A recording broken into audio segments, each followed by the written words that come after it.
अस्सलाम वालेकुम students, I hope you all are doing great. हम लोग क्लास 7 का चैप्टर नंबर 3 जियोग्राफ़ी का डिस्कस कर रहे थे।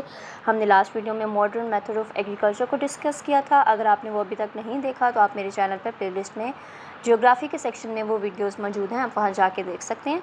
आज का हमारा टॉपिक है that is method to evaluate agriculture project. यानी कि ऐसे मेथड जिनसे अगर हमने कोई एग्रीकल्चर का प्रोजेक्ट स्टार्ट किया है तो हम उनको चेक कैसे कर सकते हैं, कौन से ऐसे मेथड हैं, उनका जायज़ा कैसे ले सकते हैं। सो ये आज की वीडियो में हम लोग डिस्कस करेंगे। So let's start the video.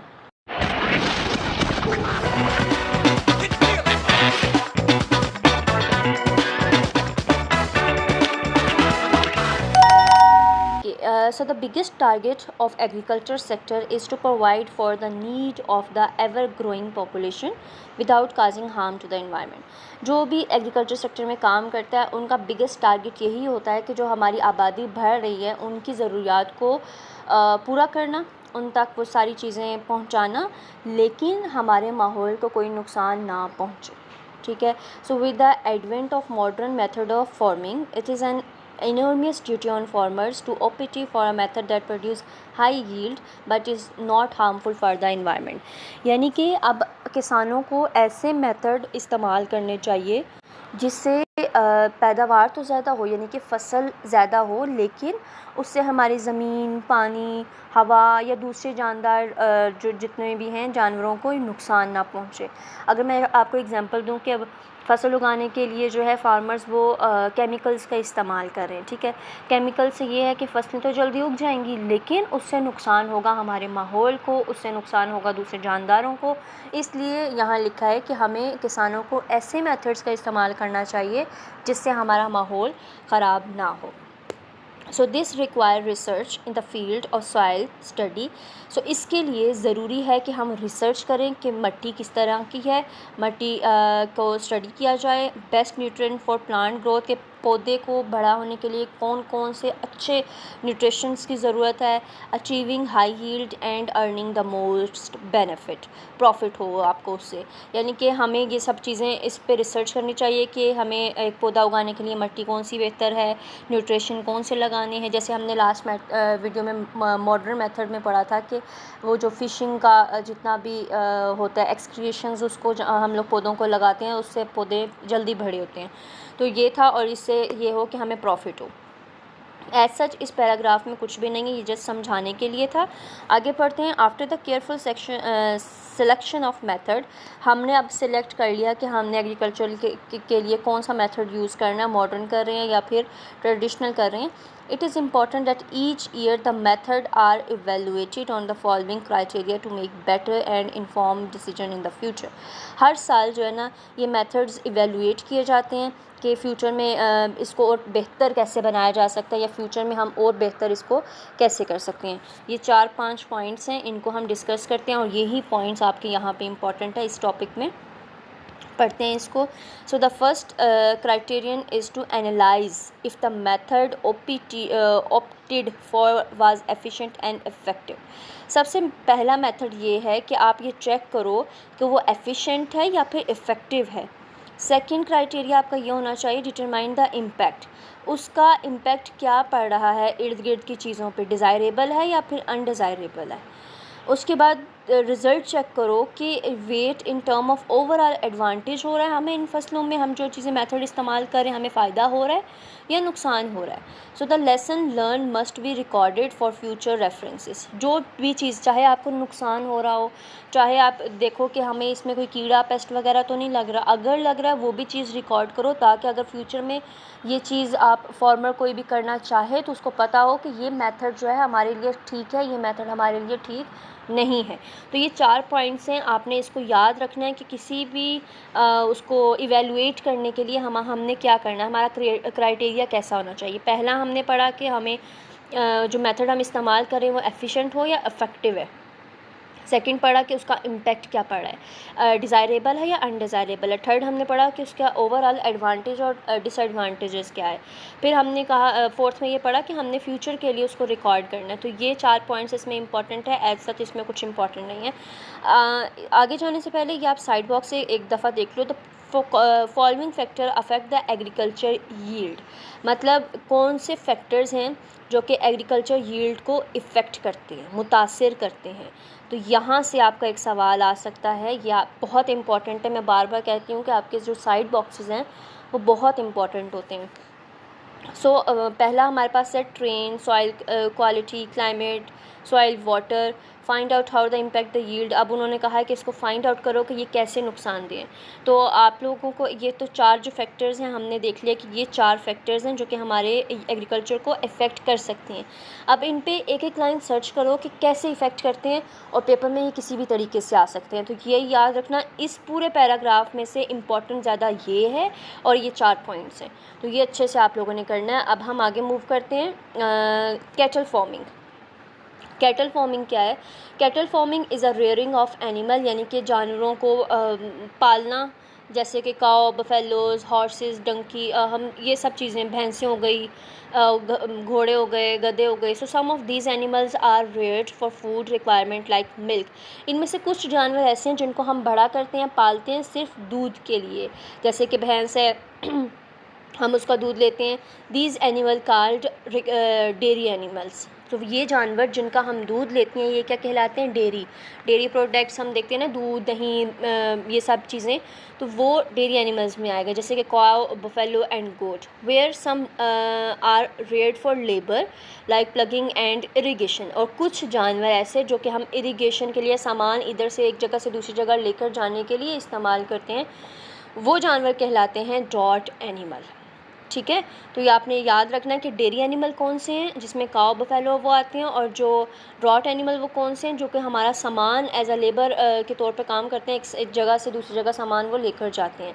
सामान कौन कौन से इसमें जानवर आते हैं? Bull, horses, camel and donkey, ये जानवर जो हैं आपके ड्रॉट एनिमल में आते हैं। तो इसमें आपको पता हो डेयरी एनिमल्स कौन से और ड्रॉट एनिमल कौन से और इनका काम क्या। डेयरी एनिमल्स हमें दूध प्रोवाइड करते हैं, जो दूसरे हैं वो हमारा काम जो लेबर एज अ लेबर काम करते हैं और एक जगह से सामान दूसरी जगह लेकर जाते हैं, और इवन इरिगेशन के प्रोसेस में भी हेल्प करते हैं।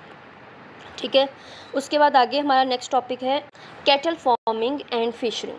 कैटल, अभी हमने ये तो पढ़ लिया कि कैटल फार्मिंग क्या है, उनमें कौन कौन से जानवर आते हैं, उनकी अलग अलग उन्होंने कैटेगरी बना दी है। अब कैटल फार्मिंग और फिशरिंग को उन्होंने एक साथ लिखा है। सो हम कैटल फार्मिंग पढ़ चुके हैं, अब फिशरिंग क्या है? Fishing is a science of protection fish to fulfil the need of food. अब देखो, जैसे हम भैंसों को इस्तेमाल करें दूध के लिए, दूसरी चीज़ को हम इस्तेमाल करें इरिगेशन के लिए, एज अ लेबर के लिए, अब हम मछलियों को इस्तेमाल करें एज अ खाने के लिए, अपनी नीड पूरी करने के लिए। It can involve capturing wild fish और राइजिंग फ़िश यूजिंग एक्वाकल्चर, यानी कि हम इसमें इन्वॉल्व हैं एक तो वाइल्ड फ़िश जिनको हम पकड़ते हैं, और राइजिंग फ़िश, और उसको हम बड़ा करें किस चीज़ के लिए? एक्वाकल्चर के लिए। ठीक है, फिशरिंग आर 2 टाइप्स। मछलियों की जो ये फिशरिंग्स की 2 टाइप्स हैं, एक होती है मैराइन फिशरीज़ एंड इनलैंड और फ्रेश वाटर फिशरीज़। एक तो मैराइन फिशरीज़ हैं, दूसरी इनलैंड या फिर उसको फ्रेश वाटर फिशरीज़ कहा गया है। अब दोनों का डिफरेंस देखते हैं कि जो मैराइन फिशरीज़ होती हैं वो क्या काम करती हैं। उसमें फ़िशिंग होती है इन coastal areas and deep sea, जो कि गहरे पानी में, गहरे समुंदर में रहती हैं, वो आपकी मैराइन कहलाती हैं। जिसमें मैराइन फ़िश में एक उन्होंने 2-3 एग्जांपल्स दिए हैं हमारे पास, मैक्यूरल एंड ट्यूना एंड साराडिन, ये 3 मछलियों के नाम है। इस तरह की मछलियाँ हमारी मैराइन हमें वाटर में मिलेंगी, यानी कि डीप वाटर में मिलेंगी। उसके बाद जो हमें फ़्रेश वाटर में मिलती हैं उसमें आता है कैनल, पॉन्ड, लेक, ये जो नदी नालों में हम आराम से मिलती हैं, ये फ़्रेश वाटर फिशरीज़ होती हैं। उनमें एग्जांपल उन्होंने ये 3 नाम हमें इसमें भी दिए हैं कि फ़्रेश वाटर में ये मछलियाँ पाई जाती हैं, तो ये आपने याद रखनी है। सो अब हमें कैटल फार्मिंग हमें समझ आ गया। कैटल फार्मिंग 2 तरह की है। एक हमने पढ़ा कि वो हमें जो दूध प्रोवाइड करते हैं वो डेयरी एनिमल्स कहलाते हैं। वो जानवर जो हमें हमारे इरिगेशन की हेल्प करते हैं, एक जगह से दूसरी जगह सामान लेके जाते हैं, एज अ लेबर काम करते हैं, वो हमारे क्या कहलाते हैं? अभी हमने पीछे डिस्कस किया ड्रॉट एनिमल। ठीक है, उसके बाद अब हम फिशरी मछलियों का पढ़ रहे हैं। मछलियों की 2 टाइप्स हैं, एक है मैराइन फिशरी और दूसरी है fresh water fishery. Marine fisheries वो जो कि डीप वाटर, डीप सी में रहती हैं, समुंदर, बड़ा समुंदर हो उसमें जो फ्रेश वाटर हैं वो जो नदी नाले जो छोटी छोटी लेक्स होती हैं उसमें होती हैं, और वो उनके नाम याद रखना कि जो डीप वाटर में कौन कौन सी मछलियाँ पाई जाती हैं और जो फ्रेश वाटर में वो कौन कौन सी पाई जाती हैं, अच्छे से याद रखनी है आपने, ठीक है। Effect of agriculture on the environment, अब इसका असर हमारे माहौल पे कैसे पड़ा है, क्या है। At present, only 1/3 of the Earth's surface is used for the production food for the population।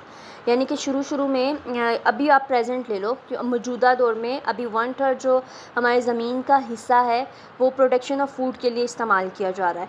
It is expected that the need for the agriculture land for crops and life stock will become double in another 25 years. हमें अब ये ज़रूरत, ये मतलब आप एक तरह से आप समझ लो कि एग्रीकल्चर को अब ज़रूरत है कि वो 2 गुना हो जाए। यानी कि अभी अगर हम 1/3 पॉपुलेशन के लिए इस्तेमाल कर रहे हैं तो ये डबल हो के अगले 25 सालों में ये डबल हो जाएगा। लाइफ स्टॉक या क्रॉप्स वगैरह की जो ज़मीनें हैं ये ज़्यादा हो जाएंगी।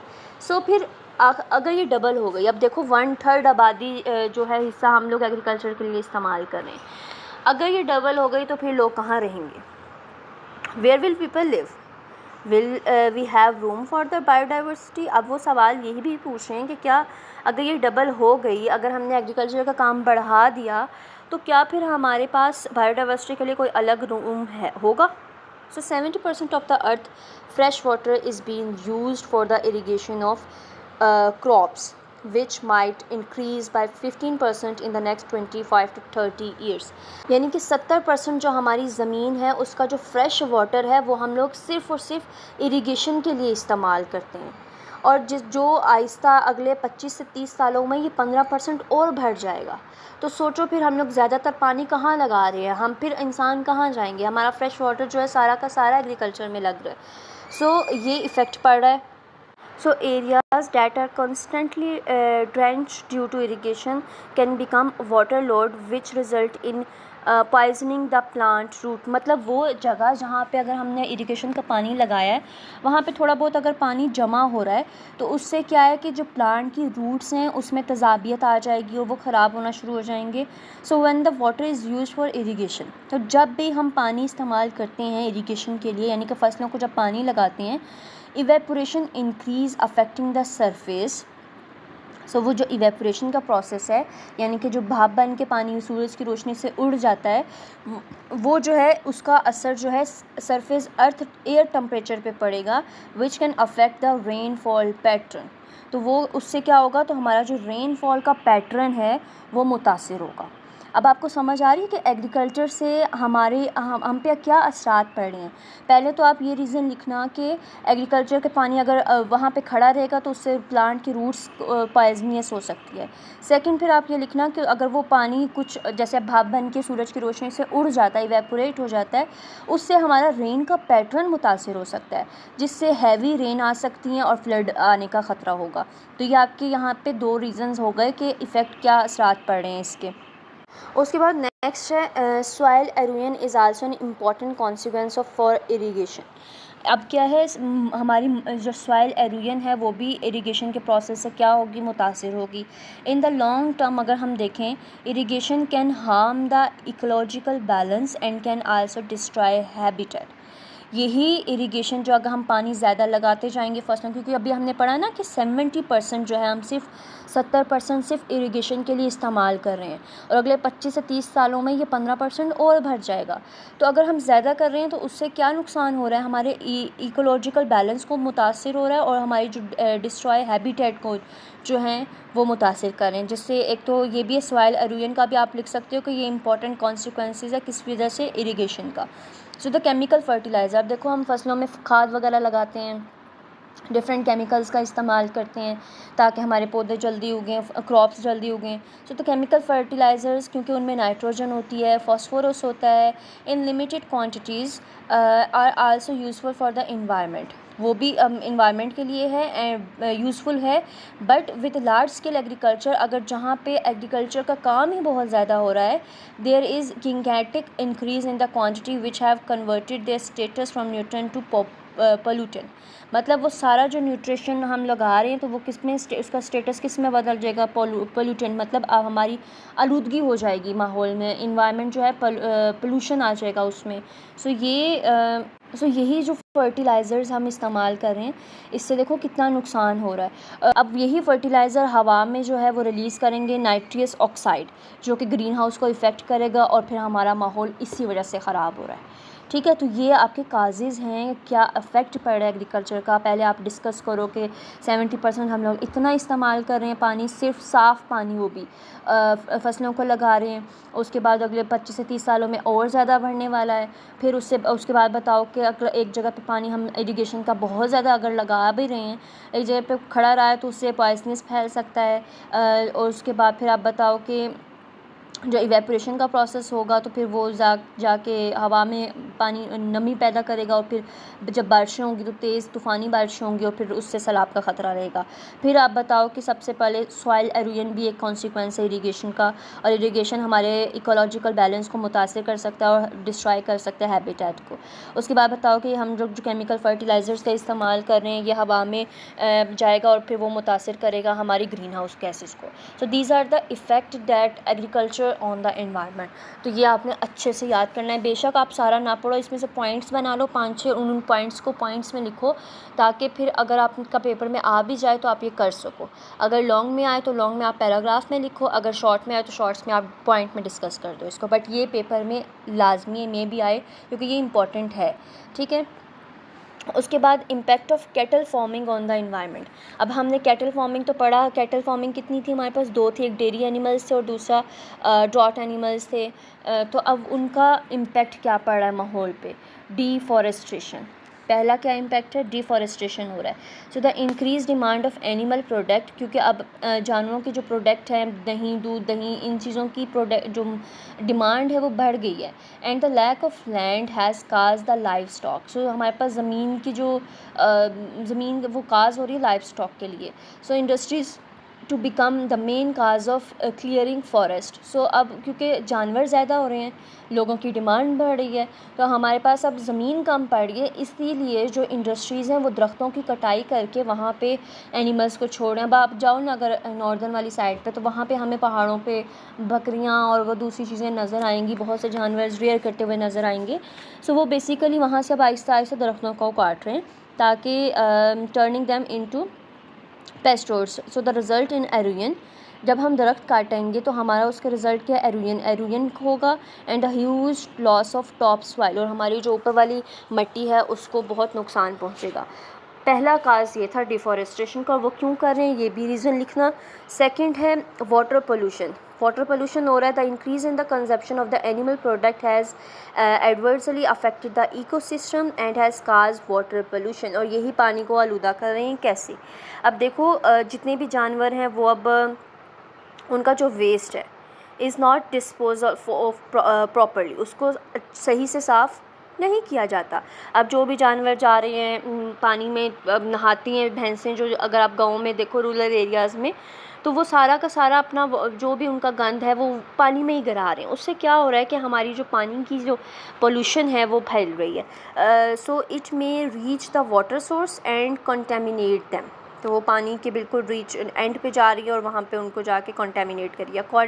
Accordingly the rainfall run off from pastures also end up in water bodies, यानी कि पानी जहाँ पे हो वहाँ पे घास भी उगी होती है। तो बेसिकली जो पेस्चर्स का मतलब है ये खुला एरिया जहाँ पे जानवर वो जो घास वगैरह खा सकें। ये भी इसमें ये जो आप सिंपल ये भी बता सकते हो कि ये जो फर्स्ट 2 लाइन्स है, the increase in consumption of animal have advisory, यानी कि जितनी लोग अब चाह रहे हैं कि हमें गोश्त चाहिए, फिर उतने हम जानवर, और फिर जो फैक्ट्रीज़ में इनका सब कुछ हो रहा है, तो वही केमिकल जो इनको बनाने के लिए इस्तेमाल हो रहा है, तो वो फिर हम दरियाओं में फेंक रहे हैं सारा कुछ, तो उससे हमारा वाटर पोल्यूशन हो रहा है।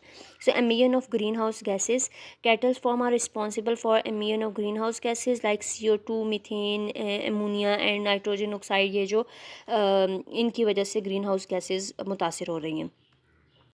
Overgrazing is a grazing by livestock to such an extent that the grass cover is depleted and the pastures is covered to a bare. Over grazing का मतलब होता है जो भैंसें चारा ज़्यादा खाती हैं, तो उसकी वजह से ये जो खुला मैदान है वो कन्वर्ट हो जाएगा बेयर में, यानी कि बंजर मैदान बन जाएगा, जिसकी वजह से वाटर और विंड एरोजन को भी जो सॉइल है उसको भी, और पानी को भी, और विंड एरोजन को भी मुतासिर होगा इससे। तो ये ओवर ग्रेजिंग का भी आप लोग इनके चार जो है आपके इम्पैक्ट हैं कैटल फार्मिंग के माहौल पे क्या असरात पड़ रहे हैं। पहला हमने डिस्कस किया deforestation, water pollution, emission of greenhouse gases और ओवर ग्रेजिंग। ठीक है। सो उसके बाद आगे आपके ये एक बॉक्स में गिवन है एडवांटेज एंड डिसएडवांटेज। ये पेपर में लास्ट ईयर आए थे, तो आपने ये अच्छे से करने हैं। इनमें से आप खुद देखो कि हमारे लिए एडवांटेज कौन से हैं और डिसएडवांटेज कौन से हैं, तो ये अच्छे से आपने ये टेबल करना है। उसके बाद ये भी करनी है, इसमें आपने बताना है कि फ़ायदे कौन कौन से हैं, कौन से हमारे लिए इन्वायरमेंट फ्रेंडली है, कौन हमारे लिए इन्वायरमेंट फ्रेंडली नहीं है। तो उसके आगे टिक वगैरह ये सारे एक दफ़ा आप पढ़ लेना, इसमें से कुछ भी पेपर में पूछा जा सकता है। ठीक, ये करके उसके बाद आप लोगों के पास ये रॉ मटेरियल्स का टेबल बहुत इंपॉर्टेंट है। कौन से रॉज मटेरियल्स हमारे पास मौजूद हैं पाकिस्तान में, और वो कौन कौन सी इंडस्ट्रीज से आ रहे हैं। ये जो 3 टेबल हैं ये आपने अच्छे से याद करने हैं। एक ये रॉ मटेरियल वाला, एक आपने करना है ये इन्वायरमेंट फ्रेंडली वाला फार्मर्स का, और एक ये एडवांटेज और डिसएडवांटेज। इन्वायरमेंट फ्रेंडली वाला एज सच इतना इंपॉर्टेंट नहीं है जितना एक ये वाला इंपॉर्टेंट है, और एक आपका ये रॉ मटेरियल वाला इंपॉर्टेंट है, ये वाला। ठीक है, तो ये 2 टेबल्स आपने बहुत अच्छे से करने हैं। उसके बाद आपका ये एक दफ़ा आप लोग फ्लो चार्ट भी देख लिया करो, ताकि जो आप पीछे पढ़ के आए हो उसको आपके समझ हो। अब एग्रीकल्चर के टाइप्स कितनी हैं और उसका पर्पस क्या है। सो उसकी टाइप्स कितनी है, पेस्टोलर, अरेबर, ये हम पहली वीडियो में हमने डिस्कस किया था, और उसकी इकोनॉमिक बेनिफिट ये पेपर में आए थे लास्ट टाइम। मैंने ये भी आपको बताया था जब मैं पढ़ा रही थी। तो इसके आप जस्ट ये नाम याद रखो। और मेथड ऑफ़ एग्रीकल्चर, ये मॉडर्न मेथड हम डिस्कस कर चुके हैं, ट्रेडिशनल मेथड को डिस्कस कर चुके हैं। इनके नाम पता हो, इनके काम पता हो, इनके फ़ायदे हैं, क्या नुकसानात हैं, अफेक्ट क्या एग्रीकल्चर का, क्या नुकसानात हैं, क्या इम्पैक्ट पड़ रहा है, वो सारा कुछ आपने अच्छे से करना है, because this chapter is very important. ठीक है।